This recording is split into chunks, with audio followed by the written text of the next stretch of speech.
Good evening everyone. So this side Suruchi और आज हम फिर आ गए हैं आपके सामने अपना क्वीन शो लेके। तो सबसे पहले मैं तनु को इनवाइट करूंगी, उसके बाद आज के हम अपने गेस्ट को इनवाइट करेंगे और शी इज़ लाइव। सो हम जल्दी से जुड़ जाते हैं उनके साथ।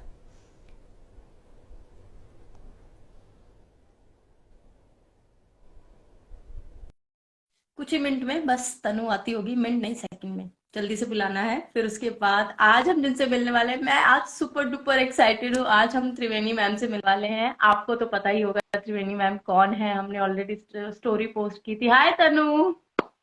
Hi, hi. Hi It's Rahul. been so long. Thank you for joining us. Hello, okay everyone. Tanu, excited? Very very. Very, very excited.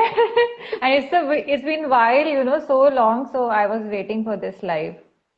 Yes. तो अभी हम मैम को रिक्वेस्ट सेंड करते हैं, then she will be with us. Yes, very special guest. Hello ma'am, Namaste. Good evening ma'am, hello, नमस्ते, कैसे हैं आप? नमस्ते। अच्छी हूँ, थैंक यू।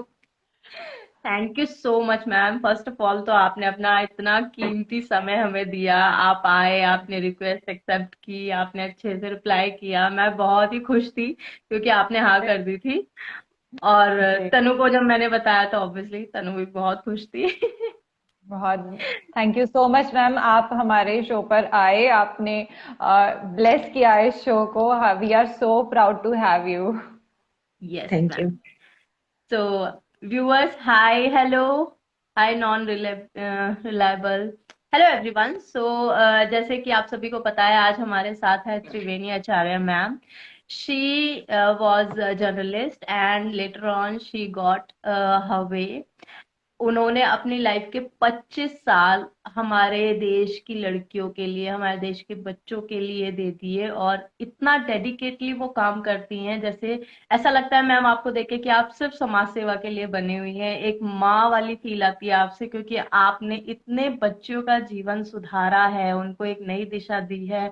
उनको मैं बोलूंगी कि नर्क से निकाल के आप सीधा स्वर्ग में भेज रही हैं। क्योंकि अगर जीवन नर्क जैसा हो तो इससे तो अच्छा है मर ही जाए, लोग ये सोचते हैं। लेकिन आपने वो भावनाओं को, उनको दबाकर एक अच्छा उनके अंदर नया जो जीवन दान दिया है, वो आपने काम किया है। मैं उन बच्चियों की स्थिति भी सोच भी नहीं सकती जिस कंडीशन में वो वहां पे रहती हैं, और आप उनको वहां से निकाल कर सीधा इस समाज में एक जगह दिलाते हैं, एक स्थान दिलाते हैं। उसके लिए तो आप सच में, मैं बोलूंगी, आप फरिश्ता हैं उनके लिए, जो सीधा भगवान ने भेजा है। और आप 4 शेल्टर होम चला रही हैं अभी, दिल्ली, पुणे, मुंबई और पालघर में। और आपकी फाउंडेशन का नाम रेस्क्यू फाउंडेशन है, जो इतना अच्छा काम कर रहे हैं। आज आपके सारी चीजों के बारे में, आप जो काम करते हैं, आपके चैलेंजेस, स्ट्रगल्स, आपके फेलियर्स, आपके सक्सेस, सबके बारे में हम लोग बात करेंगे। Welcome on our show Tanu. Yes. Yes yes yes, आज जो हमारे सामने हैं त्रिवेणी मैम, ये एक जीता जागता एग्जाम्पल है नारी सशक्तिकरण का। एक बिल्कुल। एग्जाम्पल है हर उस औरत के लिए, हर उस इंसान के लिए जो इस समाज के लिए कुछ करना चाहता है। और शुरू से ही रेवोल्यूशनरी रही है। 25 साल पहले ही जर्नलिज्म चूज कर लिया था मैम ने। और बिल्कुल। उसके उसके बाद तो बेखौफ बुलंदी से मैम काम करती जा रही हैं। इतना खतरनाक काम है, इतना सब जोखिम झेल के। और मैम को एक्नॉलेज किया है स्मृति ईरानी मैम ने भी, और hero award, Reebok award, humanitarian award, क्या क्या अवार्ड नहीं मिले। So we are so proud ma'am कि आप यहाँ पर आई, आपने अपना समय दिया। तो हम अब आपके बारे में और जानते हैं। तो मैम, हम मेरा पहला सवाल आपसे ये रहेगा कि ये सब शुरुआत कहाँ से हुई? कैसे आप इन प्रॉब्लम्स को कम अक्रॉस किया आपने कि हाँ, कुछ बच्चे हैं जो इस चीज के अंदर फंसे हुए हैं, वहां से हम आपको निकालना है? और कितने साल से मतलब आप ये सब कर रही हैं? कहाँ से वो शुरुआत हुई है, वो पहला पल जब आपने किया? जी, ये शुरुआत हुई 1993 में, जब मैं जर्नलिस्ट थी और सुनील दत्त सेक्स वर्कर से राखी बंधवाने गए थे। और ऐसे पत्रकार के नाते वहां पे रिपोर्टिंग के लिए और फोटोग्राफी के लिए जाना था। तो हमारे जेंट्स, ऐसी जगह पे जेंट्स रिपोर्टर जाते हैं लेकिन कोई अवेलेबल नहीं था। तो मैं बोली मैं जाऊंगी। तो किसी ने मजाक भी किया कि अरे बदनाम गलियों में तू लड़की होके जाएगी, तो मैं बोली हाँ मैं जाऊंगी, मुझे देखना है कि कैसी बदनाम गलियां होती है। हम्म। तो आज से 30 साल पहले मैं वहां पे चली गई। और कमाठीपुरा, जिसको बदनाम गलियां बोलते हैं, वो गली के नाके पे एक पुलिस चौकी पे वो प्रोग्राम चल रहा था। सुनील दत्त सेक्स वर्कर से राखी बंधवा रहे थे, उनको मिठाई और साड़ी दे रहे थे। और मैं गली के अंदर हम्म। गई, और जो कोठा बोलते, ब्रोथेल बोलते, वहां पे मैं गई। तभी जी। अंदर लकड़े की छोटी छोटी केबिनें बनी थी, और वहां पे छोटी लड़कियां थी। और मुझे लगा वो सेक्स वर्कर की बेटियां होगी। और मैंने जब पूछा कि आप क्या करते हो बेटा, पढ़ाई करते हो, तब वो रोने लगी और बोले कि अच्छा। नहीं, हम गंदा काम करते हैं, हम अपना जिस्म बेचते हैं। तो मैं बोली ये आपको अच्छा लगता है? बोले नहीं, अच्छा नहीं लगता है, लेकिन क्या करें, मजबूरी है। या तो मार डालेंगे, या तो हमें मरना पड़ेगा, लेकिन हमें कोई, हमारे पास कोई उम्मीद नहीं बची है, हमें घर जाना है। आप हमें मदद करोगे? मैं बोली हाँ मदद करूंगी। बोले हमारे माँ बाप के पास जाना है। तो मैंने उसको बोला मैं ट्रेन की टिकट करवा दूंगी, ट्रेन भाड़े का हम्म। पैसा दूंगी। जी। तो बोले नहीं, हमको यहाँ से बाहर नहीं निकालने देते। मैं बोले आप भाग जाओ। तो बोले नहीं, भागने भी नहीं मिलता है, क्योंकि गली के नाके पे जो पिम्प्स खड़े हैं, जो दलाल खड़े हैं, वो हमको पकड़ जी। के फिर डाल देते हैं। और फिर इतने बहुत दिनों तक हमको खाना नहीं मिलेगा, हमको मार पड़ेगी, हमको अरे बाप रे। बहुत क्रुअल्टी से हमारे साथ बिहेव होगा। तो मैं उनके साथ बात कर रही थी कि मैं तुम्हें मदद करूंगी।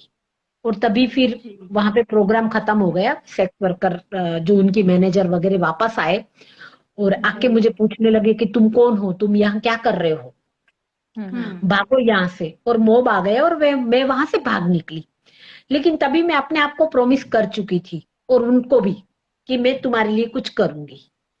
और उस बिल्कुल। दिन में, अब देखो, एक पत्रकार होते हैं, वो दूसरे दिन सब चीज भूल जाते हैं। रेप, बिल्कुल।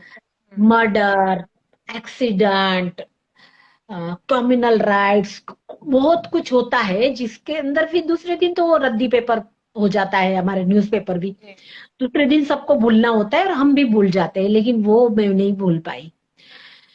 मैं बहुत सोचती रही, और मैंने मेरे हस्बैंड से बात की कि ये बदनाम गलियों में जो लड़कियां प्रोस्टिट्यूशन कर रही है, वो अपनी मर्जी से नहीं आती है। उसको हम्म। अगवा करके मानव तस्करी से लाया जाता है, और उनका वहां पे कॉमर्शियल शोषण। सेक्सुअल एक्सप्लॉयटेशन होता है, शोषण होता है। और बहुत सारी वहां पे छोटी बच्चियां भी है, महिलाएं भी है, बच्चियां भी है, जो वहां नहीं रहना चाहती है, यहाँ से बाहर निकलना चाहती है। तो इसके लिए हमें कुछ करना चाहिए। तो बोले हाँ हमें करना चाहिए। मेरे हस्बैंड मिलिट्री में 15 साल काम करके आए थे, रिटायर हुए थे। और बोले हाँ हमें करना चाहिए। मुझे लगा कि मेरे, हम लोग गुजराती है, बिजनेसमैन है। मिलिट्री में हम्म। 15 साल किया, लेकिन बाद में वो आने के बाद हमारा बिजनेस स्टार्ट किया था उन्होंने, इलेक्ट्रॉनिक्स जी। का। तो ये हस्बैंड को पता नहीं है पसंद आएगा कि नहीं आएगा, क्या है। तो बोले कि हाँ ये ही बात मैं तुम्हारे से करने वाला था। मतलब टेलीपैथी हुई तुम्हें भी। और क्योंकि मेरे हाँ। शॉप में एक लड़का जो नौकरी करता है, वो एक लड़की को चाहता है, और वो लड़की सेक्स वर्कर है। और वो लड़का मुझे कब से बोल रहा है कि आपकी वाइफ रिपोर्टर है, तो उसका पुलिस से पहचान होगी, वो लड़की को वहां से रेस्क्यू करवाने में आप मुझे मदद करोगे। तो बोले वो कितने दिन से मैं तेरे साथ ये बात शेयर करना चाहता था, लेकिन ये हुआ ही नहीं, और आज ये इंसिडेंट कोइंसिडेंस एक कनेक्ट साथ कर। में गया। तो फिर हमने बिल्कुल। तय किया कि वो एक लड़की को बचाएंगे, क्योंकि वहां पे तो हजारों लड़कियां हैं। हम्म। लेकिन वहीं से शुरू कर दिया कि हमें वहां पे, शुरुआत हो गई। हाँ शुरुआत।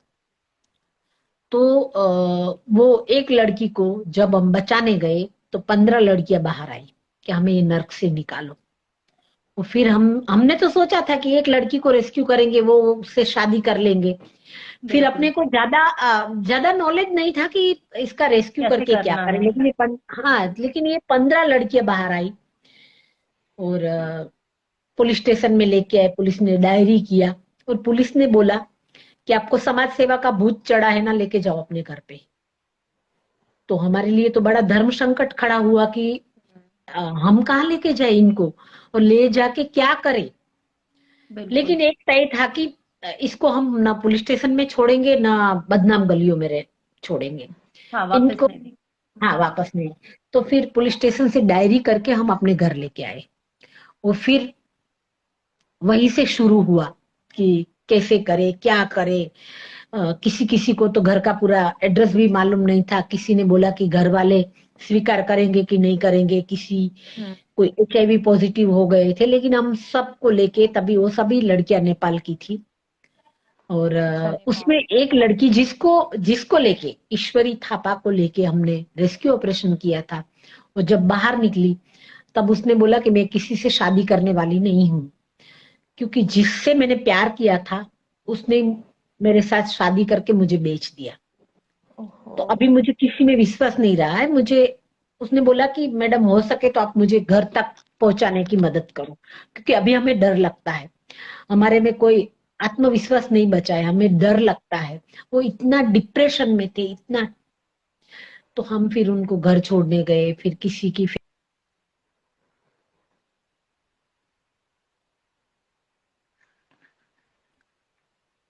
आई थिंक नेटवर्क हाँ, प्रॉब्लम। नेटवर्क इशू है। गॉड, इतनी दर्दनाक कहानियां। मतलब दुनिया में कितना कुछ हो रहा है, कितना कुछ हो रहा है, बाप रे। Yes ma'am, yes ma'am. हाँ। तो पति मेरे हस्बैंड ने बोला कि हम काम शुरू करते हैं। तो काम शुरू करते हैं तो वही मैं बोली मैं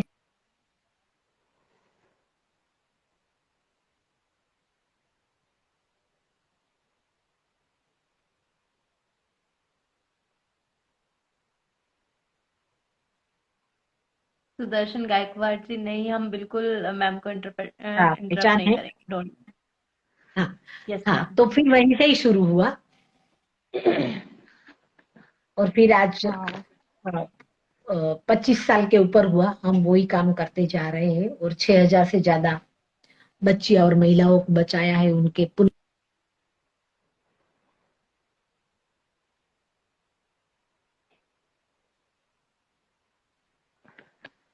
थोड़ा सा नेटवर्क इशू जा रहा है। थोड़ा सा नेटवर्क इशू है। Hmm, God. हाँ, कुछ बोल रहे थे Sudarshan. Yes ma'am. Yeah. Now yes ma'am, तो कंप्लीट कीजिए आप। जी। अच्छा, अच्छा, हाँ। तो ये जब हमने शुरू किया तो जैसे मेरे हस्बैंड को मैंने बताया कि अगर आप बिजनेस बंद कर रहे हो तो मैं भी जर्नलिज्म छोड़ देती हूँ। तो बोले दो में से एक को कमाना पड़ेगा, और तू बिल्कुल। पत्रकार है तो तुम्हारा ये काम चालू रखो। लेकिन मेरे पति ने अपना बिजनेस बंद किया। वो दिन में डे कोई कस्टमर बन के जाते थे, बदनाम गलियों में घूमते थे। छोटी लड़की कहीं दिखाई दे तो उसकी इंफॉर्मेशन मुझे देते थे, फिर मैं पुलिस को देती थी, उनको उसको रेस्क्यू करके लाते थे, हमारे घर पे लाते थे। फिर उसका घर का पता ढूंढते थे, उसका घर ढूंढ के उसके घर छोड़ना। तो यही काम कर रहे थे। तभी नॉर्थ ईस्ट और नेपाल से ज्यादा लड़की आया करती थी, जिसका मंगोलियन नेपाली फेस होता था। वैसी बहुत डिमांड थी, हम्म, बहुत छोटी लड़कियों की डिमांड थी। तो हमने फिर हम तो इंडिविजुअल थे, तो फिर माइटी नेपाल नाम की एक संस्था है। वहीं जब वो लड़कियों का घर नहीं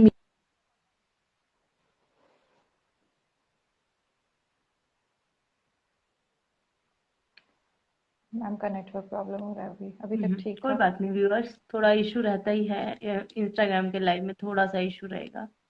कोई प्रॉब्लम नहीं धीरे है मैम, हो अभी। जाएगा। हाँ हाँ, अभी ज्वाइन किया। जी मैम। ये काम वैसे ही कर रहे थे, एक संस्था के वॉलंटियर बन के। लेकिन जी जी। 2000 में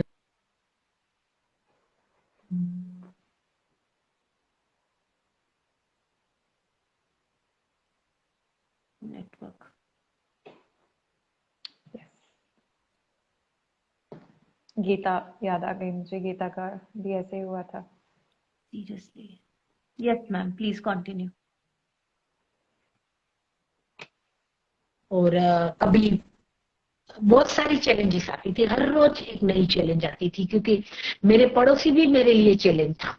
कि ये I मैम think, वही हमारा नेक्स्ट क्वेश्चन था कि आपको बहुत सारे चैलेंजेस आए होंगे ये सब में, क्योंकि ये जो आपने किया है, और अगर मैं ये आज की डेट में भी इतना ही मुश्किल है, और मैं 25 साल पहले तो सोच के भी मैं ये रह जाती हूँ कि उस वक्त आपने इतना बड़ा स्टेप समाज के विरुद्ध, अपने घर वालों के, रिश्तेदारों के, हर जगह से आपको चैलेंजेस फेस करने पड़े होंगे। आप इसके बारे में बताइए, क्योंकि अगर हम मैं चाहती हूँ कि अगर कोई ऐसा सोच भी रहा है कुछ भी नया काम करने के लिए समाज के लिए, तो वो आपसे इंस्पायर हो सके कि नहीं, आप अगर मन में ठान ले तो कर सकते हैं। तो वो कैसे आपने चैलेंजेस फेस किए और उसको कैसे करना चाहिए, वो आप थोड़ा सा बताइए, और आपके क्या क्या चैलेंजेस रहे थे।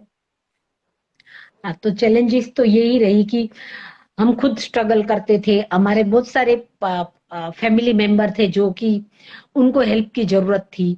तो मेरी मदर इन लो ने बोला कि चैरिटी बिगन्स टू होम। आप हमारे बहुत सारे परिवार वाले हैं जो दुखी है, उसको आप मदद कर सकते हो। आप ब्लाइंड के लिए काम करो, आप हैंडीकैप के लिए काम करो, कैंसर पेशेंट के लिए काम करो, ओल्ड एज होम चलाओ, ऑर्फनेज के में उसमें कुछ काम करो। हम्म। ये क्या, ये कौन सा? तो चैलेंज सबसे पहले फैमिली मेंबर थे। फिर वो लड़कियों को लेके हम अपने घर पे आते थे, तो मेरे नेबर थे, उस वो विरोध करते थे, क्योंकि जब लड़की ब्रोथेल पे रहती है तो उसका रहन सहन, उसकी बॉडी लैंग्वेज, उसमें बहुत सारे चेंजेस आ जाते हैं। गाली बोलना उसका पूरा भी, तो इसके लिए वो उनका पुनर्वसन में हमें बहुत टाइम लगता है। उसका उसको डी एडिक्ट करना, ड्रग एडिक्टर है तो उसकी ट्रीटमेंट करवाना, फिर उनको नॉर्मल लाइफ में लाने के लिए हमें बहुत पेशेंस रखनी पड़ती है, बहुत धीरज से काम लेना होता है। और जब ये लड़कियां को हम अपने घर पे लाने लगे तो आसपास के लोग भी विरोध करने लगे। हमें हम्म। घर खाली, मतलब हम एक भाड़े की जगह पे रहते थे, वहां पे हमें खाली करना पड़ा। तो इस तरह से बहुत सारी चैलेंजेस आती रही। और हमारी सबसे बड़ी चैलेंजेस बोलो या उसको क्या बोल सकते हैं कि 2005 में मेरे पति एक रेस्क्यू ऑपरेशन से वापस आ रहे थे, और तभी उनका एक्सीडेंट हो गया और उनकी डेथ हो गई। मैं आज भी मुझे डाउट है कि वो एक्सीडेंट नहीं था, वो मर्डर था, क्योंकि डेली थ्रेटिंग कॉल्स आते ही थे। बिल्कुल। तभी स्मार्टफोन नहीं थे, हमको लैंडलाइन पे फोन करके थ्रेटिंग कॉल देते थे। और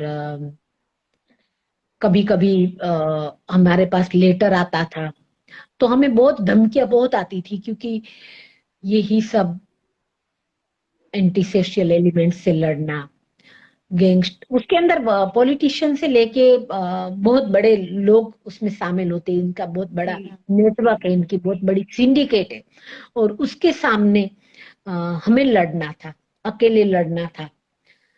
तो 2005 में मैंने अपने हस्बैंड को खोया।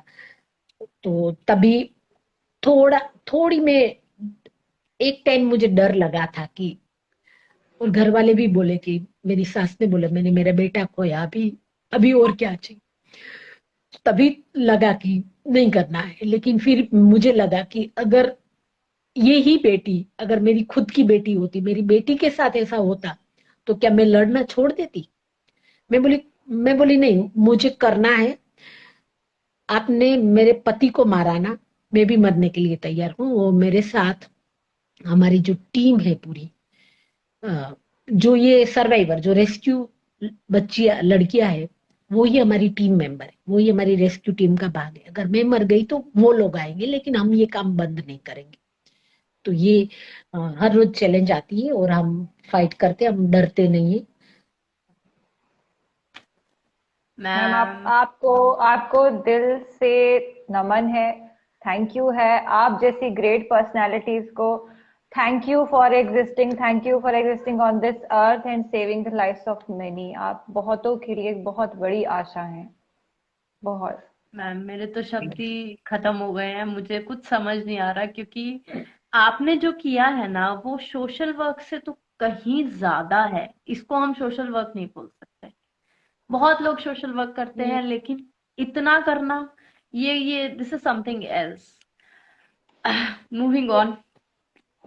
मानवता से भी बड़ी चीज है ये, मानवता से बिल्कुल। भी बड़ी चीज। तो मैम, आप ये बताइए कि जब आप मतलब आपको इतने सारे अवार्ड्स मिले, आपने इतना सब कुछ झेला, उसके बाद इतना सब कुछ किया, बहुत ही निडरता से आप करते चली गई। आपको 2000 में रिबॉक ने अवार्ड भी दिया। तो आपके मतलब क्या चेंजेस आए इसमें, आपकी काम करने को लेके कैसे, मतलब लोगों ने और रिकॉग्नाइज शुरू करा, मतलब आप लोगों की इस टीम को, आप लोगों के इस काम को और ज्यादा रिकॉग्नाइजेशन मिला? क्या चेंजेस आए उस काम में, क्योंकि फिर एक अवार्ड मिलने के बाद लाइमलाइट काफी ज्यादा मिलती है। तो क्या चेंजेस आए उस टाइम पे आपकी लाइफ में? जी, देखिए, हमें चेंज मेकर का भी अवार्ड मिला है, तो बहुत सारे चेंज आए। जो 25 साल पहले सेंसिटाइज नहीं थे, पुलिस सेंसिटाइज नहीं थी, लॉ एंड जुडिशरी सेंसिटाइज नहीं थी, लॉ क्या है वो लोगों को मालूम नहीं था, सोसाइटी में अवेयरनेस नहीं था। सबको लगता था कि ये सेक्स वर्कर है, अपनी मर्जी से धंधा करती है। लेकिन जब पता चला कि बहुत सारी छोटी बच्चियों को अगवा करके गरीब राज्यों से लाया जाता है और उनके पास जबरदस्ती देह व्यवसाय करवाया जाता है, और ये मीडिया के थ्रू कैसे भी वो सोसाइटी में एक अवेयरनेस लाने का भी हमने साथ साथ में काम किया। हमारे काम की वजह से लॉ में चेंजेस आए। आज गवर्नमेंट को देखिए, मैं प्राउड की बात नहीं करती हूँ, लेकिन अगर इंसान चाहे तो बहुत कुछ करवा सकता है। लॉ बना, पॉलिसी बनी हमारे अभी हर एक डिस्ट्रिक्ट में। हाँ, 25 साल पहले कोई एंटी ह्यूमन ट्रैफिकिंग यूनिट नहीं था। हमें या तो पुलिस स्टेशन में जाना पड़ता था या तो सोशल सर्विस ब्रांच में जाना पड़ता था। पुलिस स्टेशन में जाएंगे तो बोले हमारे पास स्टाफ शॉर्टेज है, वीआईपी बंदोबस्त है, फेस्टिवल बंदोबस्त है, अभी दिवाली है, अभी होली है, अभी तो हमें पुलिस से हेल्प नहीं मिलती थी क्योंकि पुलिस के पास स्टाफ नहीं होता था। लेकिन हमारा ये ये काम करने की वजह से उसके बाद हमें एडवाइजरी कमेटी, सलाहकार समिति में है हम सरकार की, हाँ। उसके इसकी वजह से हर जगह पे हमने ये चेंजेस लाने के लिए बहुत कोशिश किया। हम हाई कोर्ट में गए, हम अभी भी सुप्रीम कोर्ट में फाइट कर रहे हैं। तो अभी हर एक डिस्ट्रिक्ट में, इंडिया के हर एक डिस्ट्रिक्ट में एंटी ह्यूमन ट्रैफिकिंग यूनिट है, जो सेपरेट यूनिट है, वो सिर्फ और सिर्फ रेस्क्यू ऑपरेशन के लिए जाते हैं। तो ये बहुत बड़ी अचीवमेंट है। बिल्कुल। हाँ, तो ये भी एक चेंज मेकिंग है। अच्छा, अभी मुंबई में स्पेशल कोर्ट है। पहले जो नॉर्मल कोर्ट होती थी उसमें ही बच्चियां पेश होती थी, और बाकी के केस भी चलते थे और ये केस भी चलता था। अभी मुंबई में स्पेशल कोर्ट है। अभी बहुत सारे स्टेट में उसके लिए special immoral trafficking prevention act की स्पेशल कोर्ट बनाई है। ओके। अभी गवर्नमेंट भी बहुत सेंसिटाइज हुई है उसके लिए। अभी तो न्यू ट्रैफिकिंग लॉ पास हो गया है लोग संसद में। तो अगर वो उसको अपर हाउस में अगर पास हो गया तो उसमें बहुत सारे रिहेबिलिटेशन का पैकेज है इनके। और अभी भी ये जितने भी बच्चियां रेस्क्यू होती है 18 साल से कम उम्र की है, उनको जी। सरकार की ओर से 3 लाख रुपया मिलता है। वो भी लॉ में गवर्नमेंट ने चेंज करना पड़ा है। तो बहुत सारे जी। अचीवमेंट है।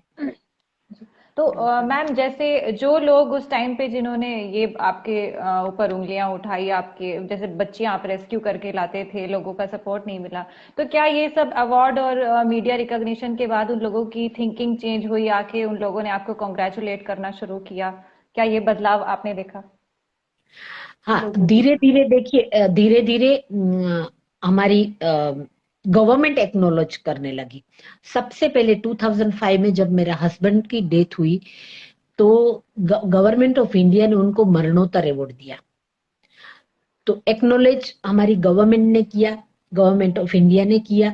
हालांकि वो शहीद को ही मिलता है, जो जवान शहीद होता है सरहद पे, उसको मरणोत्तर अवार्ड मिलता है, जो मेरे पति को गवर्नमेंट ने दिया। तो अवार्ड भी है और बाकी के बहुत सारे मायने हैं जो कि सिर्फ और सिर्फ अवार्ड नहीं है, लेकिन अवार्ड ने भी रिकॉग्नाइज किया। मुझे राष्ट्रपति अवार्ड मिला, अ, अमेरिका से वुमन ऑफ पीस अवार्ड मिला, ये वर्ल्ड ऑफ चिल्ड्रन अवार्ड मिला, स्टॉप स्लेवरी हीरो अवार्ड मिला यूके से। तो बहुत सारे अवार्ड इंटरनेशनल भी मिले हैं, नेशनल भी मिले हैं। तो उसमें अवार्ड भी थोड़ा अ, उसके लिए हमें हेल्पफुल हुआ है, लेकिन सिर्फ अवार्ड नहीं, उसके लिए भी बहुत मेहनत करनी पड़ी है। जी, बिल्कुल सही बात है। अच्छा मैम, जैसे आपने बताया कि आपने पहली बार तो खुद ही जाके देखा था बच्चियों को इस हालत में, तब आपको ये पता लगा। पर मैम, आजकल आप जो रेस्क्यू कर रहे हैं वो कैसे प्रोसीजर स्टार्ट होता है? बच्चियां खुद ही आपके किसी हेल्पलाइन नंबर पर फोन करती हैं, या कोई आपको बताता है कि यहाँ पर कुछ बच्चियां हैं, आप इनको रेस्क्यू कर सकते हैं, फिर आप उनको कैसे रेस्क्यू करते हैं? पूरा प्रोसीजर अगर आप हमारे व्यूअर्स को बता पाएं तो। हाँ जी, तो जो मानव तस्करी से जो बच्चियां महिलाओं को लाते हैं, उसको अगवा करके लाया है, उनको उनके हाथ में कोई मोबाइल नहीं होता है। जी उनको जी। 1-2 साल तक उसको बाहर ही नहीं निकलने देते। उसको मेकअप खाना सब उसके रूम में मिल जाता है। नए सिलेक्टेड क्लाइंट है उनको ही वो दिया जाता है, और उनका पूरी तरीके से शोषण होता है। रोज के 20-30 कस्टमर, उसके ऊपर रेप होता है। ये तुरंत वो हमारा कांटेक्ट नहीं कर सकती है, लेकिन हमारा इंफॉर्मेशन नेटवर्क 25 साल से जो हम काम कर रहे हैं, उसके लिए हमारा बहुत बड़ा इंफॉर्मेशन नेटवर्क है। हमारे स्पाई है ऑल ओवर इंडिया में। और अभी तो एनजीओ है, जैसे पुलिस है, एंटी ह्यूमन ट्रैफिकिंग यूनिट आपको मैंने बताया, मिसिंग जी पर्सन ब्यूरो है, तो मिसिंग चाइल्ड है, मिसिंग ट्रैक चाइल्ड है। अभी तो अगर कहीं से भी बच्ची मिसिंग होती है तो सबसे पहले हमें इन्फॉर्म किया जाता है। अभी माँ बाप कंप्लेन लिखाते, अगर कोई अगवा करके लेके गया, किसी किडनैप हुआ या ट्रैफिक हुए हैं कहीं से भी, तो हमें इंफॉर्मेशन पहले मिल जाती है। तो या तो वो वहां तक पहुंचने से पहले, उसका एक्सप्लॉइटेशन होने से पहले बच्चा लिया जाता है, या तो हम नहीं पहुंच पाते, क्योंकि इनकी सिंडिकेट इतनी पावरफुल है, वो इतने इक्विप्ड है। तो कभी कभी वो आधे रास्ते से ही उतर जाते हैं। मुंबई जो आने वाली होती है वो कहीं और जगह पे उसको उतारा जाता है, और फिर तो हमारा ये कोई अच्छे क्लाइंट भी हमारे इन्फॉर्मर है। अभी पुणे वगैरह में आईटी स्टूडेंट है, वो हमारे इन्फॉर्मर है। राइवल ब्रोथेल कीपर होते, वो हमारे इन्फॉर्मर होते। और हमारे पास यूथ बहुत बड़ा टीम है यूथ की, जो देखो कस्टमर बन के जाते हैं, और वहीं से जो फोर्सफुली है लड़की, उसके साथ बात करते, उसको कन्विंस करना पड़ता है। लड़की चाहे माइनर हो चाहे मेजर हो, हमें पता नहीं है माइनर है मेजर है।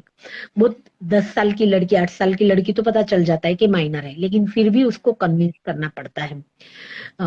तो इन ब्रोथेल काउंसलिंग होती है, और फिर जब लड़की बोलती है कि उसको यहाँ से निकलना है, वो हमें प्रूफ रखना पड़ता है। वो स्पाई कैमरा पहन के जाते, बटन कैमरा, बच्चे से बात करके, वो पूरा एक प्रूफ के साथ हमें पुलिस के पास जाना होता है, क्योंकि पुलिस बोलेगी कि क्या है, तुम बोल रहे कि वहां पे फोर्सफुली प्रोस्टिट्यूशन करवाया जा रहा है, तो तुम्हारे पास क्या प्रूफ है? तो हमारे पास ये प्रूफ है, और हम फिर वो लेके पुलिस के पास जाते, फिर पुलिस के साथ जाके रेस्क्यू ऑपरेशन होता है, और पूरा जो भी है पंचनामा होता है, उसको लड़कियों को कोर्ट में पेश किया जाता है। कोर्ट ऑर्डर से हमारे शेल्टर होम में आती है। तो ये बड़ी लंबी प्रोसीजर है। बहुत लंबी। हम वो हाँ जी पूरा स्टिंग ऑपरेशन है ये, बिल्कुल एक स्टिंग लड़की तो का। ऑपरेशन कभी है कभी बिल्कुल। लड़की को एक कस्टमर को बोलती है कि ये मेरी फैमिली का नंबर है, उसको मालूम नहीं कौन हाँ। एनजीओ काम कर रहा है। वो बोलती है, हम्म। कभी नंबर याद रह जाता है, तो ये मेरी फैमिली का नंबर है, आप बताओ कि मैं यहाँ पे मुसीबत में हूँ। जी। तो वो वहां पे समझो कोई अच्छा क्लाइंट है तो वो फिर उसके घर पे फोन करता है, उसके घर वाले फिर पुलिस के पास जाते हैं, एनजीओ के पास जाते हैं, फिर हमारे पास आती है। फिर जो कस्टमर ने फोन किया था उसका नंबर से हम उसको कन्विंस करते हैं कि हम तेरी आइडेंटिटी डिस्क्लोज नहीं करेंगे, सिर्फ तुम हमें बताओ कि वो कहाँ पे है।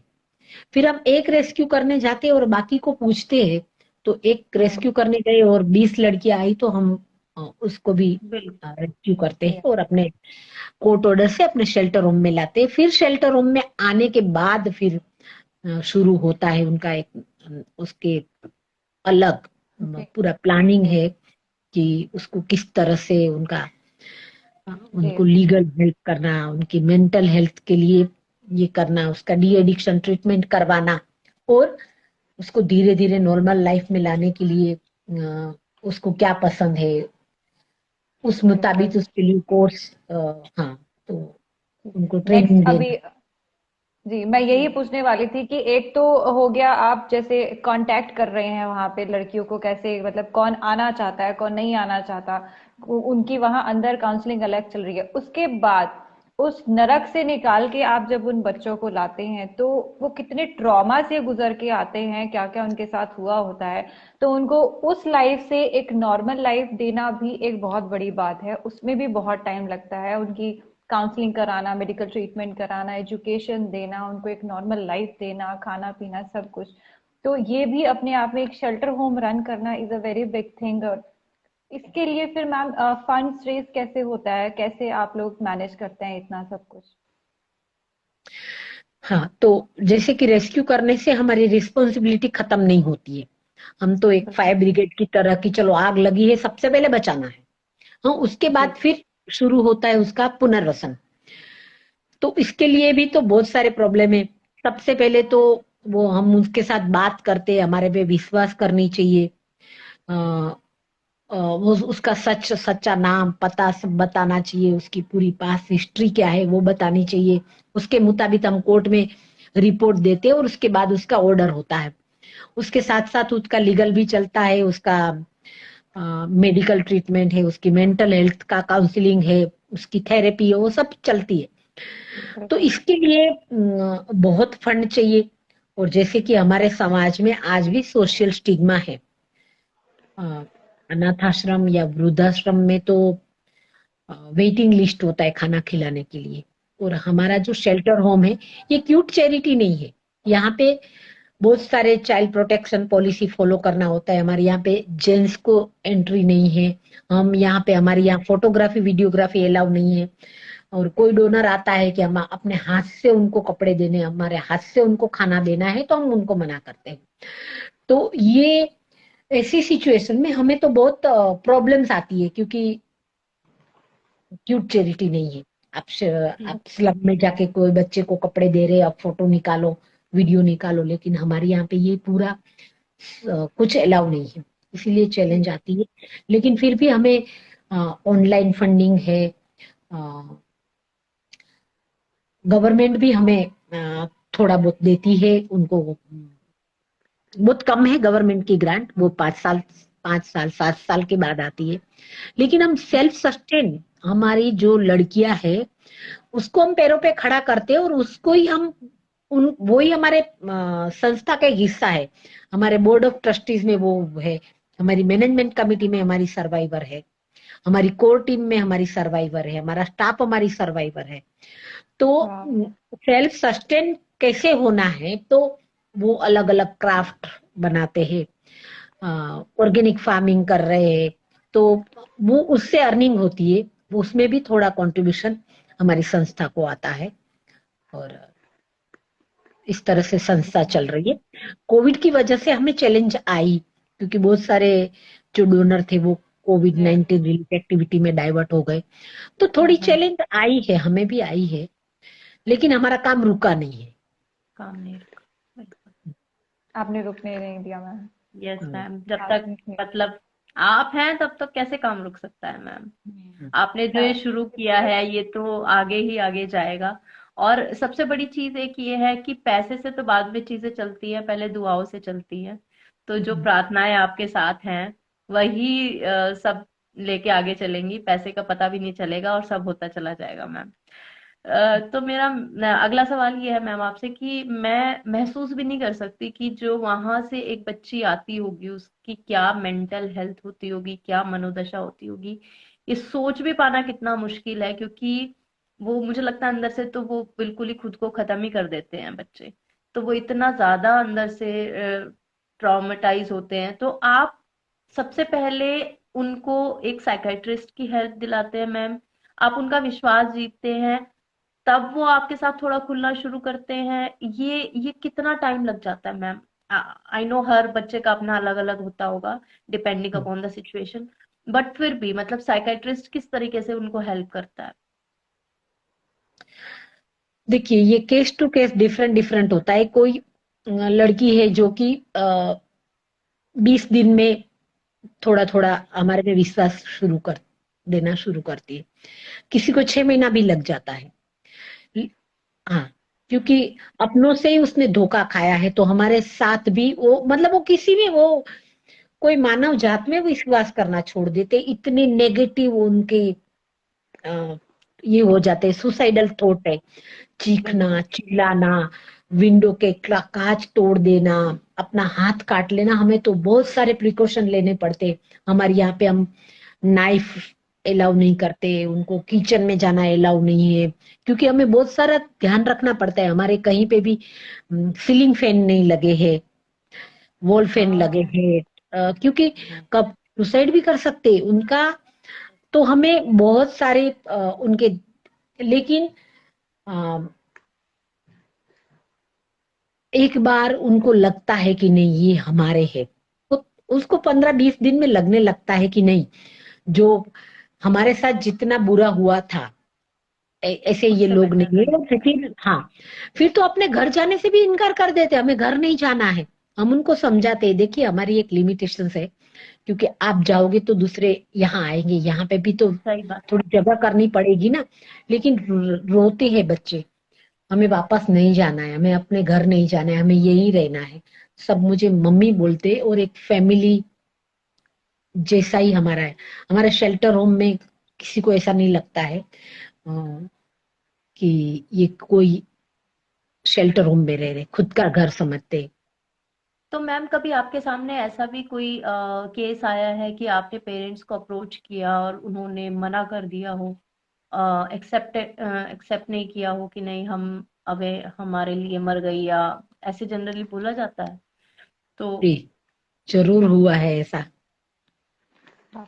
क्योंकि कंडीशन में मैम। ये देखो, ये लड़की को अगर माँ बाप ने भी बेचा है ना, तो भी वो अच्छा।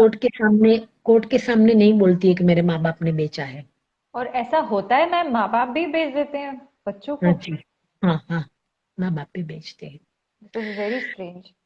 और माँ बाप एक्सेप्ट, कभी ऐसा भी होता है कि माँ बाप एक्सेप्ट नहीं करते हैं।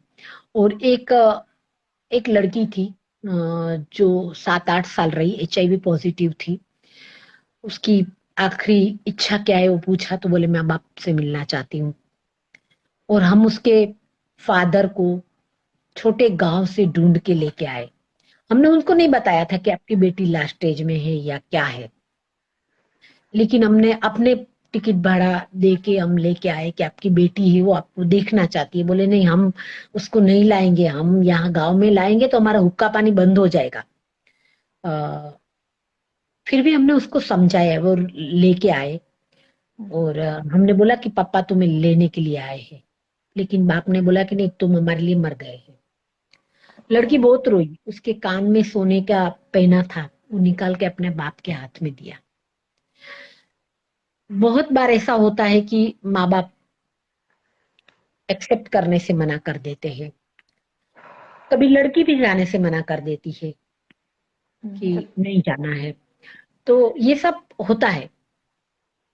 बहुत ही मतलब एकदम गंदा पहलू इंसानियत का, एक ये इंसान का एक सोसाइटी एकदम है, घिनौना ये चेहरा दिखता इन्होंने है। चेहरा है सोसाइटी का, कि ये सब भी हमारी सोसाइटी में होता है। कभी कभी तो ऐसा लगता है ऊपर से सब लोग बहुत अच्छे बनते हैं, लेकिन ये हमारे समाज की कुरीतियां हैं जो अब आज जिस के टाइम बच्चे में भी की इतना लंबा चल रही है।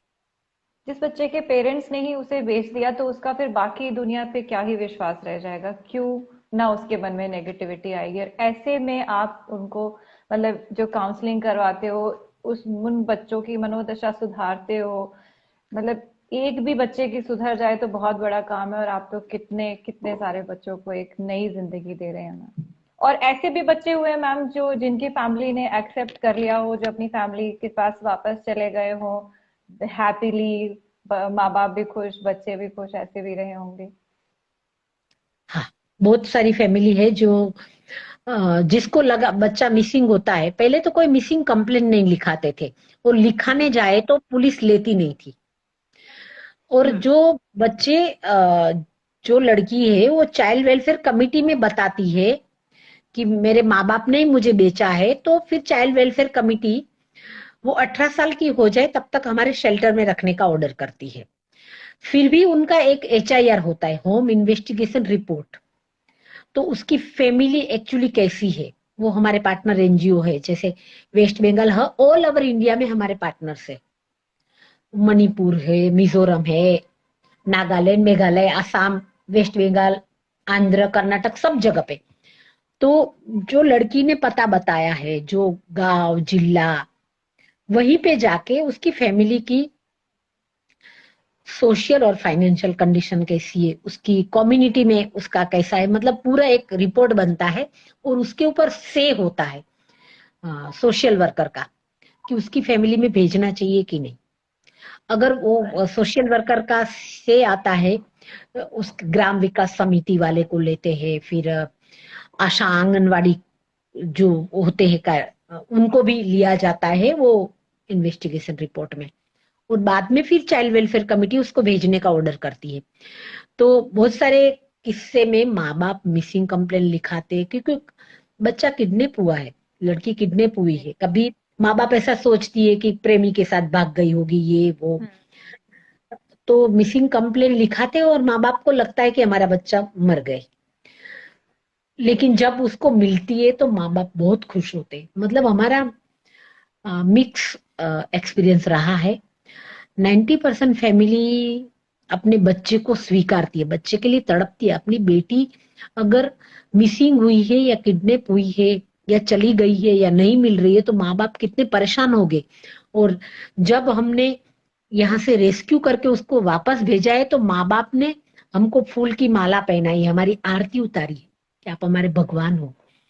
बिल्कुल हमको लगा बिल्कुल। हमारी बेटी मर गई होगी। तो मैं मिक्स एक्सपीरियंस हुआ है, ऐसा नहीं है कि हर एक फैमिली अपने बेटी को बेचती है। लेकिन इसमें 10% ऐसी भी है जो एकदम गरीब, जो अपनी पहली बेटी की शादी करवाने के लिए, उसका दहेज देने के लिए छोटी बेटी को बेच दिया हो। घर में 4-5 बेटियां है, इतने को खिलाना, माँ बाप के पास कुछ नहीं है, माँ बाप बीमार है, दवाई का पैसा नहीं है। और कभी अनजाने में भी बेटी को बेचा है यानी कोई दलाल उसके पास जाते हैं कि आपकी बेटी को मुंबई दिल्ली जैसे बड़े शहरों में काम दिलाएंगे, वो प्रोस्टिट्यूशन में डालेंगे, ऐसा नहीं। और फिर माँ बाप को थोड़ा पैसा देते हैं और माँ बाप को लगता है कि बेटी, बोले 1 साल में आ जाएगी आपकी बेटी वापस। आ बेटी दिल्ली में काम करने के लिए गई, मुंबई में काम करने के लिए गई है। और प्रोस्टिट्यूशन में भी बेच देते, चाइल्ड लेबर में भी बेच देते। तो हम प्रोस्टिट्यूशन में से रेस्क्यू करवाते, चाइल्ड लेबर में से भी लड़कियों को हम रेस्क्यू करवाते, क्योंकि चाइल्ड लेबर में भी उनका शोषण होता है, उनका शारीरिक शोषण भी होता है। और तो हाँ, और मुझे कोविड के बारे में एक और बताना था कि मेरा 25 साल में जो एक्सपीरियंस, हमने साल में कभी 100-150 लड़कियां हमने रेस्क्यू किया है। लेकिन कोविड के बाद 600 बच्चियां हमने रेस्क्यू किया है। जो सब ट्रांसपोर्टेशन बंद था, सभी ट्रेनें बंद थी, लॉकडाउन था, सबसे ज्यादा ट्रैफिकिंग तब हुआ है। क्योंकि लेकिन मैम सब कुछ लोग, बंद था। हाँ सब कुछ बंद था, लेकिन लोगों की डिमांड चालू थी ना। सब कुछ बंद था तो एंटरटेनमेंट क्या था। मैम लेकिन इसमें तो फॉर श्योर पुलिस इन्वॉल्व है, क्योंकि अगर पुलिस नहीं चाहेगी तो रोड पे तो कुछ भी नहीं था। आप कैसे ट्रैक मतलब कैसे जा सकते हो? ट्रांसपोर्ट नहीं नहीं, कैसे होगा? अ, समझो कि अब दिल्ली में आई लड़की या मुंबई में समझो लड़की आई, बराबर, मुंबई के रेड लाइट एरिया में आई या कहीं रिसोर्ट में गई या ढाबा में गई, तो कहीं ना कहीं से किस किस तरीके से इन लोगों की सिंडिकेट है, किस तरीके से आती थी वो मालूम नहीं है, लेकिन कोविड दरमियान भी ट्रैफिक हुई है। अच्छा, सबसे ज्यादा कोविड के टाइम, लॉकडाउन के टाइम फैमिली ने एब्यूज किया हो और रेप हुआ हो, वैसे भी है। बहुत सारी लड़कियां प्रेग्नेंट हुई है फैमिली से, वो भी किस्से है हमारे पास। अनबिलीवेबल, दिस इज, मैम लोग बीमार हो चुके हैं। मैं, मेरे रोंगटे खड़े हो रहे हैं ये सब बातें सुन के। मैम, कभी कभी ऐसा भी हुआ, बहुत अनयूजुअल सवाल है ये मेरा, कि बॉय प्रोस्टिट्यूशन भी आपके सामने आया है क्या, या आप लोग अलाउड हैं किसी बॉय को भी ऐसी चीज में से निकालने के? नहीं, अलाउड तो है, लेकिन हमने उसके लिए काम नहीं किया है। हमें कभी इंफॉर्मेशन मिलती है कि गोवा में क्या पीडियोफाइल कुछ बोलते, वहां पे ऐसा कभी इंफॉर्मेशन मिली है, लेकिन हमने बॉय को कभी रेस्क्यू किया नहीं है। और हमारे पास इतना सारा काम है कि उसके लिए सोचने का भी हमें वक्त नहीं मिला है। बिल्कुल। और हमारा एम्स एंड ऑब्जेक्टिव्स में गर्ल्स एंड वुमेन है, तो हम सबसे जी। पहले उनके लिए काम करते हैं। हाँ, लेकिन बॉयज ऐसा है कि माँ के साथ बच्चा है तो वो बच्चा हम्म। साथ में आएगा। रेस्क्यू कर लेते हैं। 12 साल का लड़का, मतलब 12 साल तक वो अपनी मम्मी के साथ रह सकता है हमारे शेल्टर होम में। बहुत सारी महिलाएं जो HIV पॉजिटिव हो गई है और उसका लड़का है, तो हम उसको जी। अपने शेल्टर में रखते हैं। मम्मी के साथ हम्म। बच्चे को भी बचाते हैं, लेकिन हमने बॉय को भी, बॉय भी एब्यूज होता है, उनके साथ भी ये होता है जो जी गलत काम बच्चों से हो, लड़कियों से हो रहा है, वो लड़के जी। के साथ भी होता है, लेकिन हमने वो फील्ड में काम नहीं किया है। अभी नहीं। तो मेरा मैम, ये मेरा कितने अगला लोगों की टीम है आपकी? है, ये कितने लोगों की टीम है आपकी जो ये सब करती है? ये मोर देन 100 हम लोग है, सब स्टाफ स्टाफ जो कि इन्वेस्टिगेशन के लिए जाते, रेस्क्यू के लिए टीम है, शेल्टर में house mother, caretaker, doctor, lawyer, psychologist, psychiatrist, counsellor, welfare officer, ये तो हमारी टीम 100 के ऊपर है। बाकी हमारे जो स्पाई है ऑल ओवर इंडिया में, जिसको हम इन्फॉर्मर बोलते हैं, स्पाई बोलते हैं, वो भी 100 के ऊपर है। मतलब 200-250 की टीम हम काम कर रहे हैं। जी वाह मैम। जी। तो मैम, मेरा अगला सवाल विवेक कुमार भी यही पूछ रहे हैं जो मेरा अगला सवाल है। फॉलोअर्स प्लीज आप अपने क्वेश्चन थोड़ी देर के लिए होल्ड ऑन कीजिए, हम सारे फॉलोअर क्वेश्चन अभी एड्रेस करने वाले हैं। फिलहाल मैं ये ले लेती हूँ क्योंकि मेरा भी सवाल यही है, can I be a part of your mission? एक आम आदमी आपके साथ अगर जुड़ना चाहे मैम, तो कैसे जुड़ सकता है? हाँ, तो ये काम बहुत रिस्की है। आप कोई भी जो यूथ यूथ हमारे साथ जुड़ सकते हैं, लड़का और लड़कियां भी। लड़का हमारे साथ रेस्क्यू ऑपरेशन में आ सकते हैं, पंच विटनेस बन सकते हैं, लेकिन एक फिर से एक लीगल रिस्पॉन्सिबिलिटी बन जाती है कि अगर आप पंच और विटनेस बने हैं तो आपको कोर्ट में जाना जाना होगा। पड़ेगा। हम्म, हम्म। हम्म। उसमें आप हेल्प कर सकते हो। हमारे शेल्टरों में जेंट्स को अलाउ नहीं है। कोई लड़की है जिसके पास कुछ डिग्री है या कुछ स्किल है, वो हमारे बच्चे को पढ़ा सकते हैं। आप हमें डोनेशन दे सकते हो, आप अवेयरनेस खड़ा कर सकते हो। और सबसे पहले देखो, डोनेशन भी आएगा, अवेयरनेस भी आएगी, लेकिन उसके लिए मैं यूथ को अपील करती हूँ कि आप अवेयरनेस खड़ी करो। हमारे पास बहुत सारे कॉल आते हैं कि यहाँ पे कबूतर पड़ा है, यहाँ पे क्या कुत्ता घायल हुआ है, जख्मी हुआ है, क्योंकि रेस्क्यू फाउंडेशन एक कोई एनिमल बचाता है, उसका नाम भी रेस्क्यू फाउंडेशन है। तो एनिमल के लिए फोन आते तो आप इंसान के लिए भी फोन करो। आपके हम्म। आसपास में आपको कहीं पे भी डाउटफुल चीज लगे, आप ट्रेन में ट्रैवल कर रहे हो और आपको लगता है कि ये हमारे सामने या कोई को पैसेंजर है, वो उसके साथ 4-5 लड़कियां है और उसकी बेटी नहीं दिखाई दे रही है, या तो वो लड़कियां हम्म सोई है, नींद में सोई है, हम्म और कहीं पे भी आपको डाउटफुल लगता है तो आप ना ये कर सकते हो। जैसे ये सोशल मीडिया के माध्यम से एक कोई किस्सा था, दिल्ली का कोई ऑफिसर था और उसने ट्रेन में आते आते उसको देखा कि कोई कुछ बहुत सारी लड़कियां जो ट्रैफिक हो रही है, और उसको उन्होंने ऑनलाइन ये ट्वीट किया था कुछ। और फिर नेक्स्ट अगले स्टेशन पे पुलिस भी पहुंच गई थी, और वो सब जितने भी लड़कियां थी उनको रेस्क्यू कर लिया गया। तो इस तरह से आप सोशल मीडिया के थ्रू भी आप ये कर सकते हो। जी आप हमें भी कॉल कर सकते हो, हम चाइल्ड लाइन के साथ जुड़े हैं, आप चाइल्ड लाइन को इन्फॉर्म कर दो।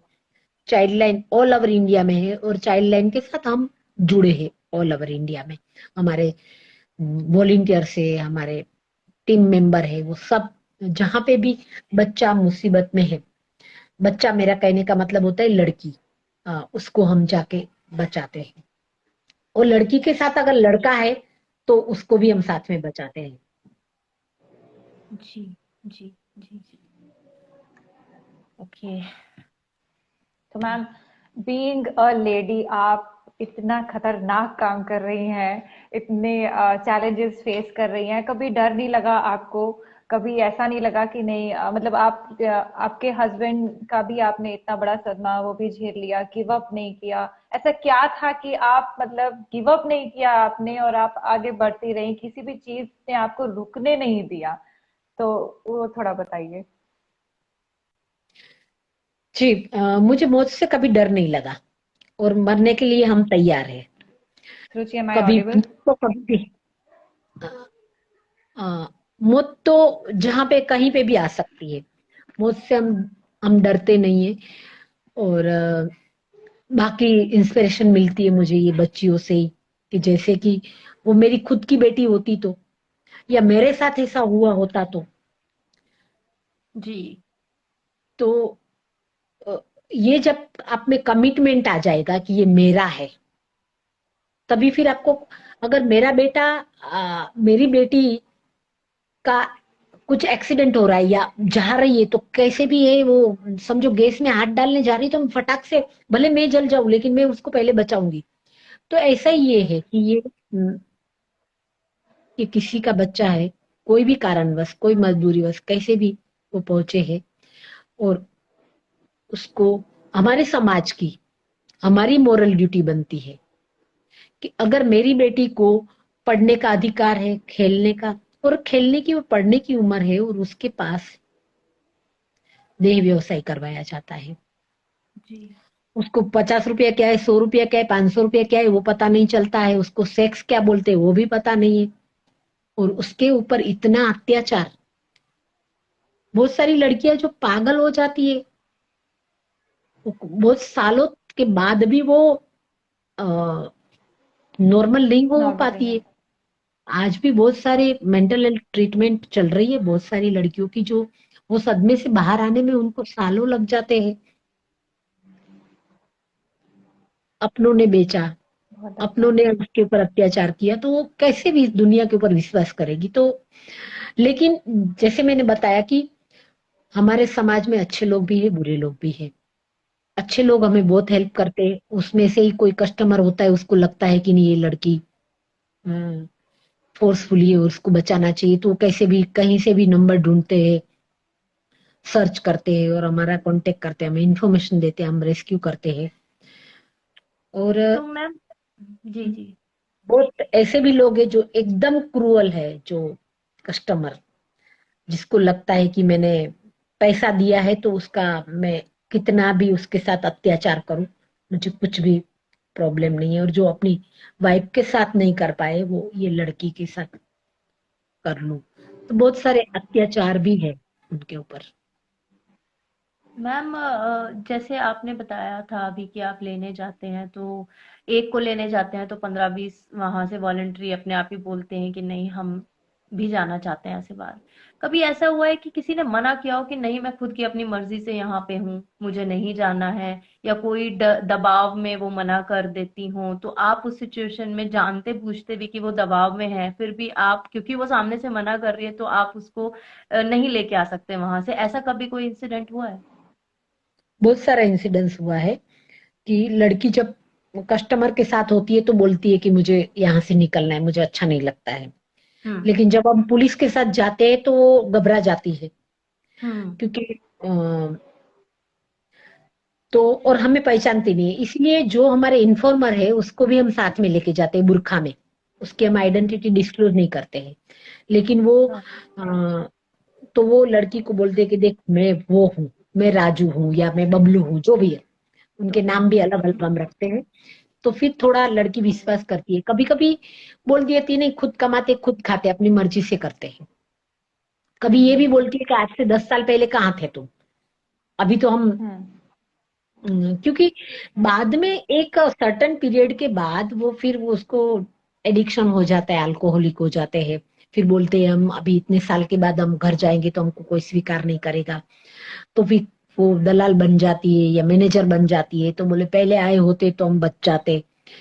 तो कभी ऐसा भी हुआ है कि नहीं आए हैं, लेकिन उसका बॉडी लैंग्वेज से, उसका फेस रीडिंग से हमें पता चलता है कि वो झूठ बोल रही है।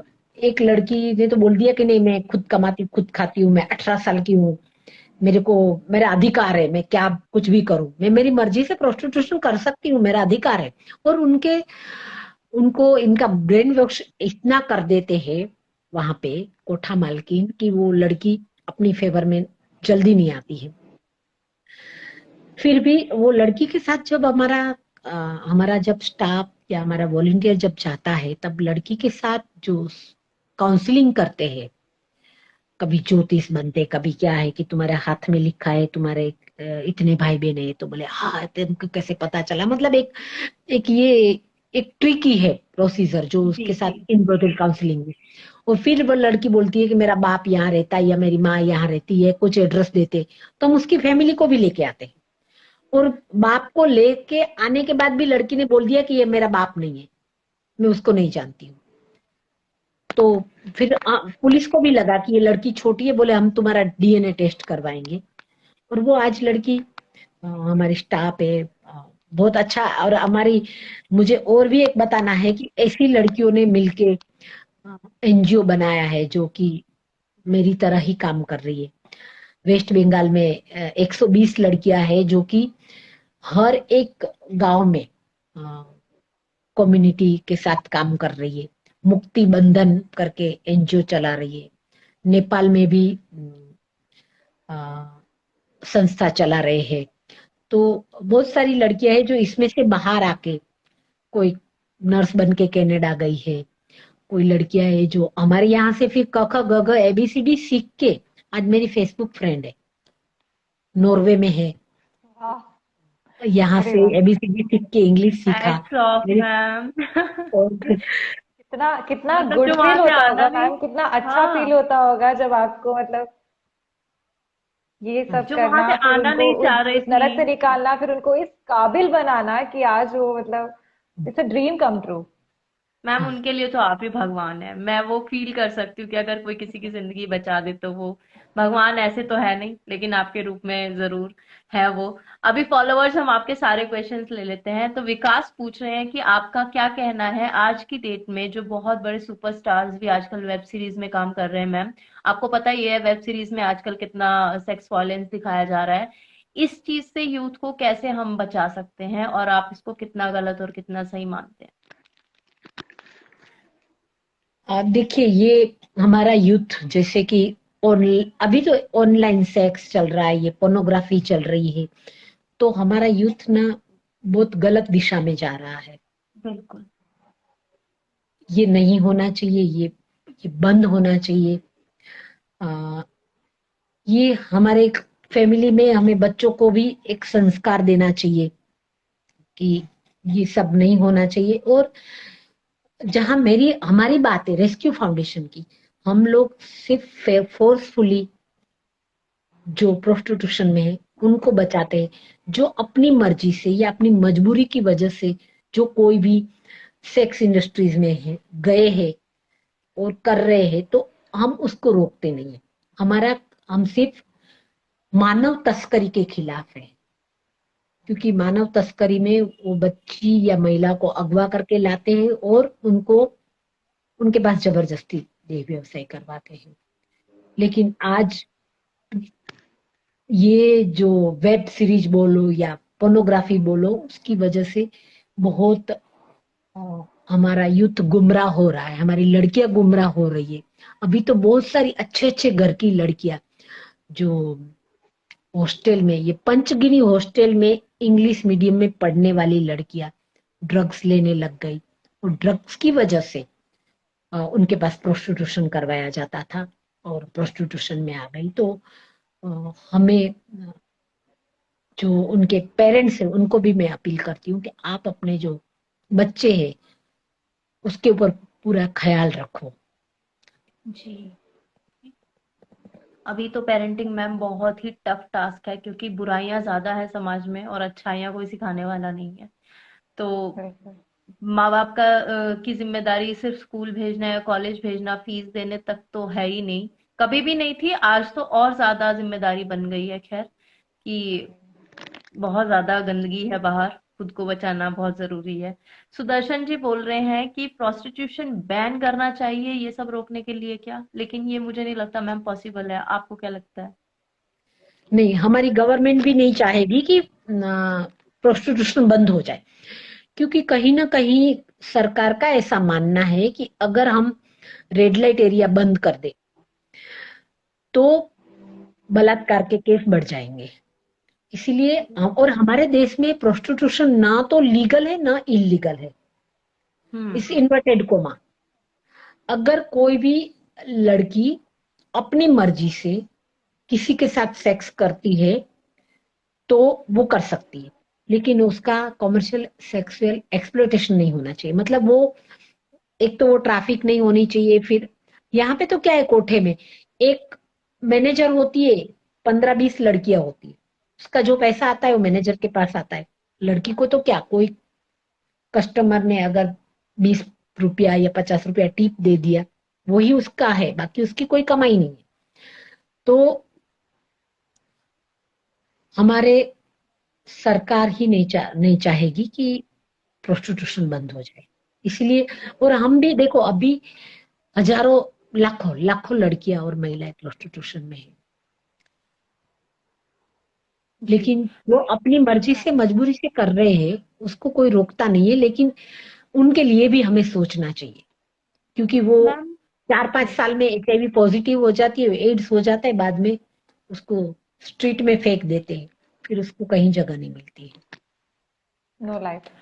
मैम, अगर गवर्नमेंट ये बैन नहीं कर रही है तो क्या कम से कम ऐसा कोई लॉ नहीं है कि उनको जाके हम टाइम टू टाइम 2 महीने 3 महीने में या 6 महीने के ड्यूरेशन में एक पर्टिकुलर जो ब्रोथल है उसमें जाके वहां पर ये देखा जाए कि क्या ये अपनी मर्जी से कर रही हैं, या यहाँ पर अगर उस टाइम पे कोई मना कर दे तो उनको वहां से रेस्क्यू किया जा सकता है। ये गवर्नमेंट क्यों नहीं कर रही है? मतलब ये ऐसा कोई लॉ नहीं है? नहीं, अभी न्यू ट्रैफिकिंग लॉ जो बना है, जो पास हो जाएगा, तो इसमें वो कोई प्रोस्टिट्यूशन का लीगलाइज वाला लॉ नहीं है, नो तो। हम्म।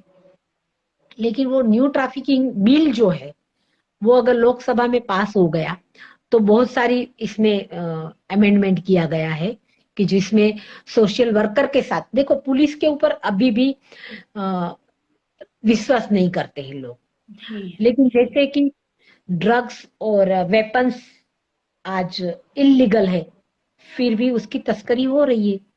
जिसको, जो ड्रग्स लेने वाले हैं वो लेते ही है, जिसको लड़की चाहिए वो कोई भी इलीगल तरीके से वो डिमांड करते हैं, और डिमांड करते हैं इसीलिए सप्लाई है। तो मेरा कहना ये है कि प्रोस्टिट्यूशन को लीगलाइज करो या नहीं करो, उसके बदले डिमांड बंद होनी चाहिए। डिमांड है तो सप्लाई है। तो हमारे यूथ को भी ये अपील करती हूँ कि आप डिमांड मत करो, और हर एक फैमिली के घर में एक बेटी होनी चाहिए। क्योंकि एक भाई अपनी बहन के साथ बड़ा होता है तो वो एक अकेला लड़का बड़ा होता है और उसके उसके लिए लड़की उसकी नजर में होती है, और एक बहन के साथ जो भाई बड़ा होता है उसके नजर में एक लड़की। बिल्कुल बिल्कुल मैम। वही है कि वो दर्द समझेगा, उसे वो वैल्यू पता होगी, वो सेंसेस होंगी उसके अंदर, जो एक लड़की के साथ बड़ा हुआ है। तो मैम, आप इतने साल से आप रेस्क्यू कर रही हैं, तो कहीं पे ऐसा नहीं लगा कि नहीं पहले ज्यादा हो रहा था आप कम हो रहा है, या पहले कम हो रहा था आप ज्यादा हो रहा है? जैसे आपने बताया कि कोविड के बाद तो और ज्यादा हो गई ये चीज, मतलब कि देयर इज नो स्टॉपेज, ये चीज बढ़ती ही जा रही है डिमांड इस चीज की। हाँ, डिमांड बढ़ती जा रही है, लेकिन जैसे कि हमारे हम बार बार माइनर लड़की के अच्छा, ये निर्भया के बाद तो कानून इतना सख्त हुआ है, पॉक्सो, अगर हम्म। एक बार पॉक्सो लगा तो 7 साल के लिए अंदर। बिल्कुल। लेकिन ये न्यू ट्रैफिकिंग लॉ में ये सब है। अभी ये प्रोस्टिट्यूशन में अगर कोई छोटी लड़की के साथ कोई कस्टमर पकड़ा जाता है तो उसके ऊपर रेप केस नहीं लगता है, क्योंकि वो पेड है, उसने पैसा दिया है सेक्स करने के लिए। बट तो मैम इवेंचुअली हो तो वो रेप ही रहा है ना। हाँ, वो रेप ही है, लेकिन हमारे लॉ में अभी उसको रेप कंसिडर नहीं कर रहे हैं। इसलिए ये न्यू ट्रैफिकिंग लॉ अगर बिल पास हो जाए तो कस्टमर को पनिशमेंट मिलेगा, और डर की वजह से डिमांड कम करेंगे। अभी तो डिमांड छोटी लड़की की ज्यादा है, और डिमांड है इसीलिए मैं सप्लाई है। एक मेरा मेरा एक सवाल है पर्सनल, थोड़ा सा हटके है। क्या कभी आपको किसी फैमिली से भी कॉल आया है कि हाँ मुझे फैमिली में भी असॉल्ट किया जा रहा है और मुझे यहाँ से रेस्क्यू करो? क्या कभी ऐसा, ये बहुत ही मतलब खौफनाक, दर्दनाक, क्या बोलूं, शॉकिंग टाइप का Yes, इंसिडेंट होगा अगर Nikki ऐसा is कुछ? also saying the same thing. But sadly, more than 90% of sexual assault cases are happening in the family itself. ओह, रिश्तेदार आई ही। Didn't see the question. हाँ, मेरे पास अभी भी एक 6 साल की लड़की है जिसके फादर ने उसके ऊपर रेप किया है। मतलब ऐसे तो रोज रोज हमें कॉल आते, और फैमिली मेंबर हो, नजदीक का हो, नेबर हो, अंकल हो, उसने सेक्सुअल एब्यूज किया हो, रेप किया हो, ऐसे कॉल तो डेली का है, डेली आते हैं। तो मैम उनके खिलाफ, जैसे अभी आपने एक केस बताया, फादर ही इसमें है इन्वॉल्व, तो उनके खिलाफ पुलिस क्या करती है फिर? आपने रेस्क्यू कर लिया बच्ची को, आपने कंप्लेंट डाल दी, क्या लॉ है इसके पीछे? मतलब कुछ क्या हुआ फादर है? पे भी पॉक्सो पॉक्सो लगता है? हाँ हाँ हाँ हाँ, फादर जेल में जाता है। ओके। फैमिली में जिसका, हाँ, फैमिली मेंबर में अ, अगर कोई भी होता है तो पॉक्सो लगता है और वो जेल में जाते हैं, उसको बेल नहीं मिलती है। उसका बेल अपोज करने के लिए भी हमें लॉयर लगते हैं, हमारा लॉयर भी वहां पे जाते हैं। लेकिन वो एक एक एक इंडिविजुअल इंसान हो, उसने किया हो तो उसके ऊपर पॉक्सो लग जाता है। लेकिन ब्रोथेल में कोई कस्टमर ने किया हो, क्योंकि कस्टमर को कुछ भी नहीं लगता है, वो उसको बेल मिल जाती क्योंकि वो पे कर रहा है उस चीज के है। हाँ, लिए। पे कर, paid rape, this is paid rape. Okay. तो मतलब उसने अपने कुकर्मों के लिए भुगतान ऑलरेडी कर दिया है, इसलिए उसके ऊपर वो चार्जेस नहीं लग सकते। एक क्वेश्चन है मैम हिमांशी मिश्रा का। मैम सबसे ज्यादा ट्रैफिकिंग किस स्टेट में होता है अकॉर्डिंग टू योर एक्सपीरियंस? सबसे ज्यादा अभी नॉर्थ ईस्ट से हो रहा है। पहले वे सबसे पहले तो था नेपाल, उसके बाद वो दार्जिलिंग साइड वेस्ट बंगाल का आया था, उसके बाद बांग्लादेश का। अभी शुरू हुआ है नॉर्थ ईस्ट, मिजोरम, मणिपुर, और बाकी तो अभी लगभग कोई स्टेट बाकी नहीं रहा है कि जहां पे ट्रैफिकिंग ना होता हो। पहले मैं प्राउडली बोलती थी कि भाई महाराष्ट्र, अभी महाराष्ट्र की भी इतनी लड़की आती है, गुजरात की भी आती है, यूपी बिहार की भी आती है।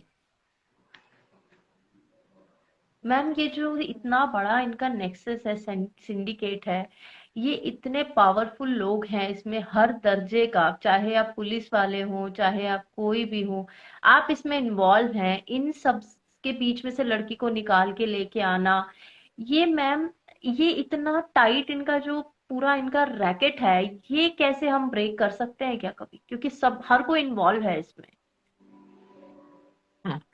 ये चेन ब्रेक करने के लिए हमें सबको काम मिलके करना पड़ेगा।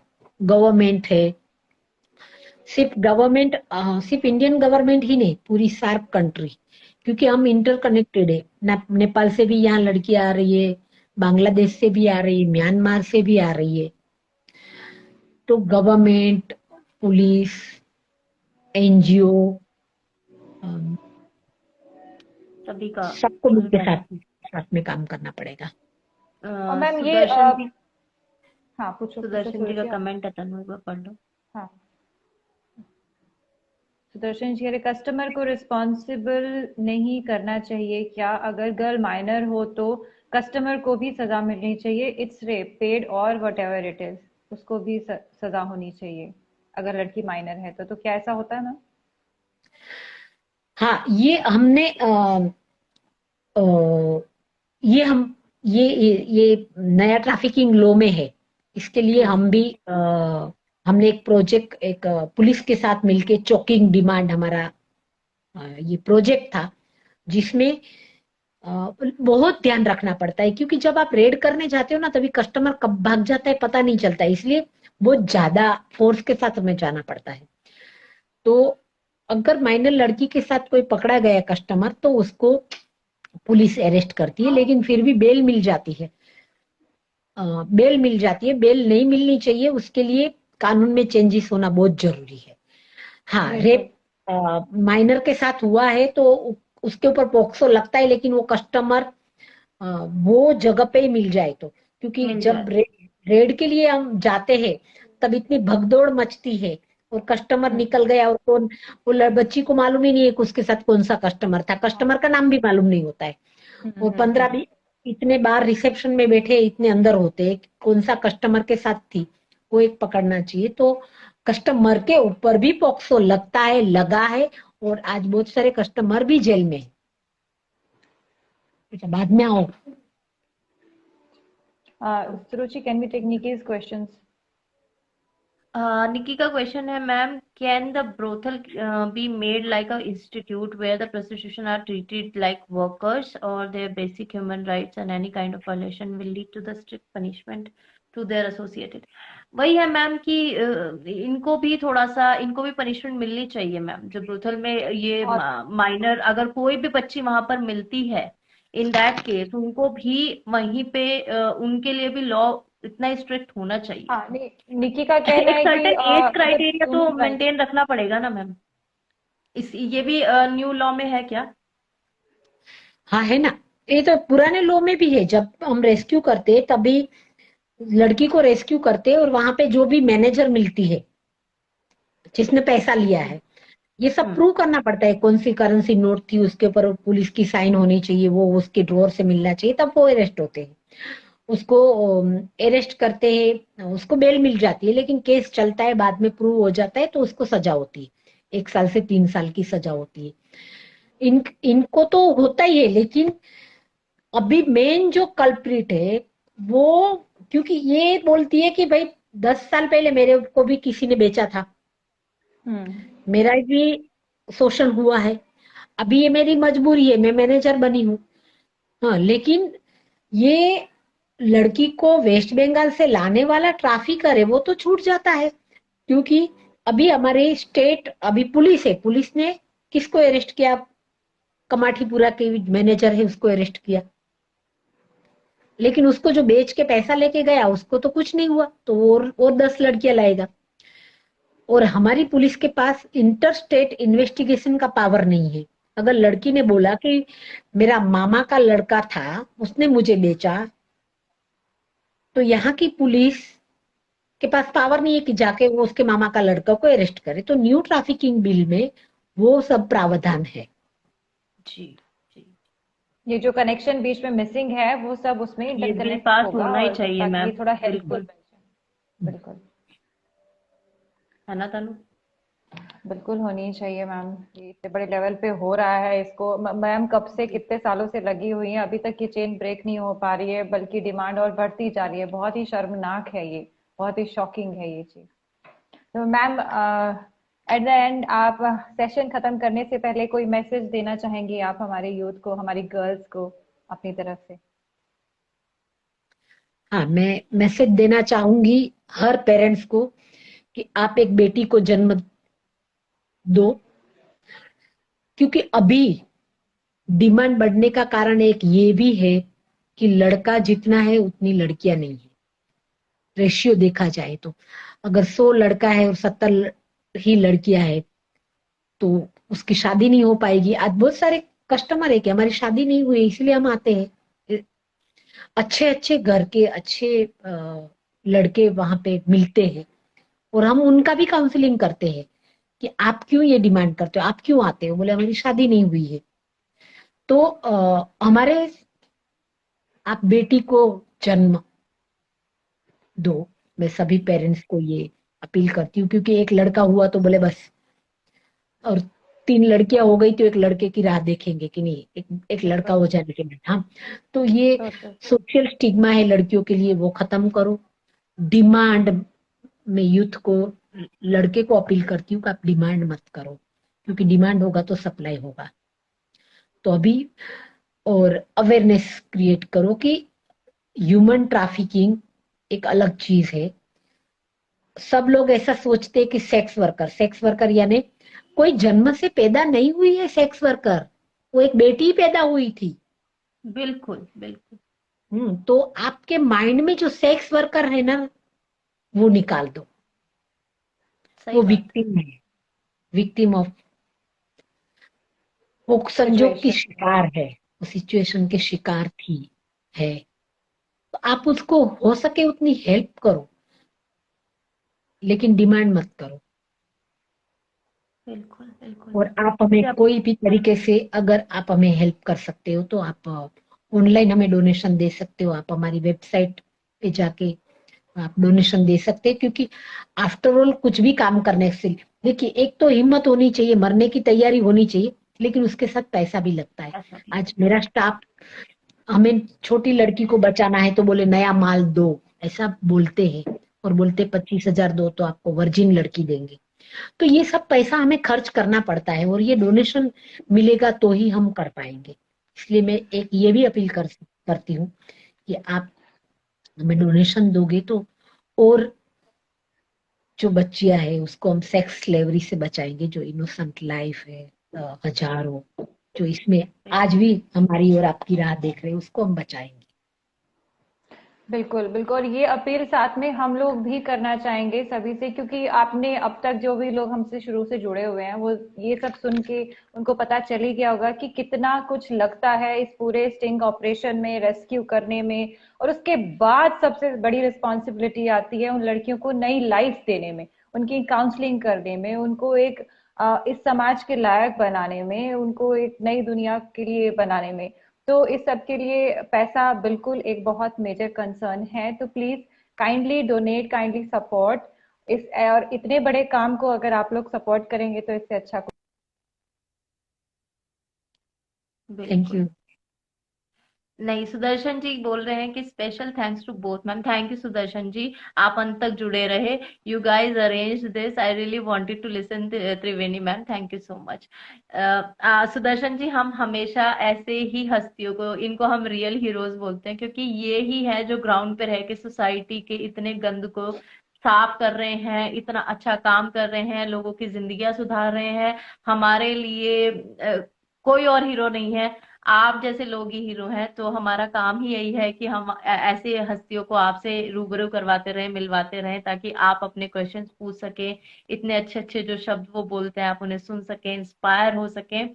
और मैम, मैं आपसे तो क्या कहूँ, मैंने जितना सोचा था उससे ज्यादा मेरे होश उड़े आपसे बात करने के बाद, क्योंकि ऐसी ऐसी चीजें आपने आज बताई हैं जो मुझे बिल्कुल नहीं पता थी।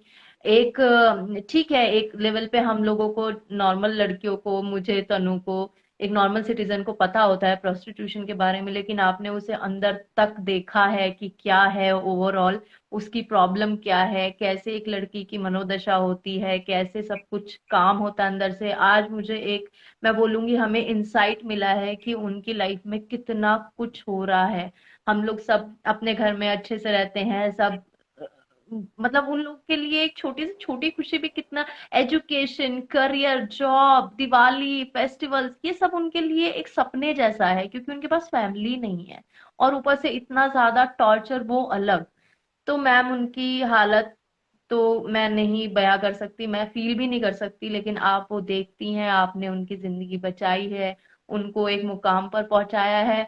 आपको नहीं पता आपने जो किया है, वो उनके दिल में जो है ना, आप सच में भगवान, मैं बार बार यही बोलूंगी, क्योंकि अगर कोई एक बच्ची ब्रूथल से निकल के नॉर्वे जा सकती है, कोई बच्ची वहां से निकल के अपनी नई लाइफ फेसबुक पे शुरू कर सकती है, तो उसका तो सारा का सारा आप ही को क्रेडिट जाता है। आपने आज जो किया है और आपने जो 25 साल पहले स्टार्ट किया था मैम, क्योंकि आपने journal as a journalist start किया था, वो उस टाइम पे भी बहुत मुश्किल चीज थी एक लड़की के लिए करना। आपने आज जो किया है, मैं बोलती हूँ आज भी वो इतना इतना ज्यादा मुश्किल काम है ना कि कोई नहीं कर सकता।